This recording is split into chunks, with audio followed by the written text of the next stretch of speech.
দর্শক আসসালামু আলাইকুম। দেশ এবং প্রবাস থেকে যে যেখান থেকে আমার ভিডিও দেখতেছেন সবার প্রতি আমার শুভেচ্ছা এবং অভিনন্দন রইল। আশা করি সবাই ভালো আছেন। আজকে আমি চলে আসলাম আমার জারা ঘাসের জমিতে। আপনারা দেখতে পাচ্ছেন যে জারা ঘাসের কাটিং আমরা রেডি করতেছি। কাটিং প্রতিটি সতেজ এবং ভালো মানের কাটিং, প্রতিটি গজা শিকড় আছে এবং জার্মিনেশন আছে, কোনো শুকনো কাটিং নেই। আপনারা দেখতে পাচ্ছেন কাটিংগুলো প্রতিটি সতেজ এবং রসালো। এই ঘাসটি আছে এমন একটি ঘাস যে গরু ছাগল খাইতে অনেক পছন্দ করে এবং স্বাচ্ছন্দ্য বোধ করে। যারা খামার করার চিন্তাভাবনা করতেছেন, আগে ঘাস পরে খামার, আগে ঘাস চাষ করুন তারপরে খামার করার চিন্তাভাবনা করুন। আগে ঘাস যে জমিতে চাষ করবেন সেই জমিটা অবশ্যই আপনাদের উঁচু জমি হতে হবে, সেই জমিটা নির্বাচন করতে হবে।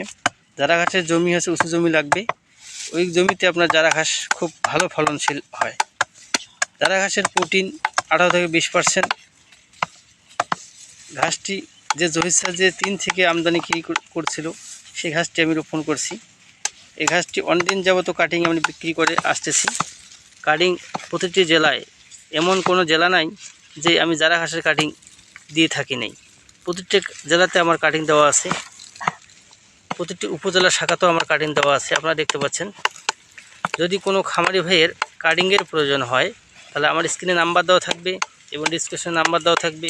ওই নাম্বারে যোগাযোগ করলে আমি কাটিং দিতে পারবো। সেটা হচ্ছে cash on delivery, courier charge পাঠিয়ে দিলে বাকি টাকা কুরিয়ারে জমা করে প্রোডাক্ট তুলতে হবে।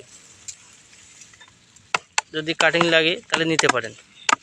আর যদি ভিডিওটি ভালো লাগে শুরু থেকে শেষ পর্যন্ত থাকবেন, অবশ্যই লাইক করবেন, কমেন্ট করবেন এবং সাবস্ক্রাইব করে আমার চ্যানেলটির সাথেই থাকবেন। ধন্যবাদ।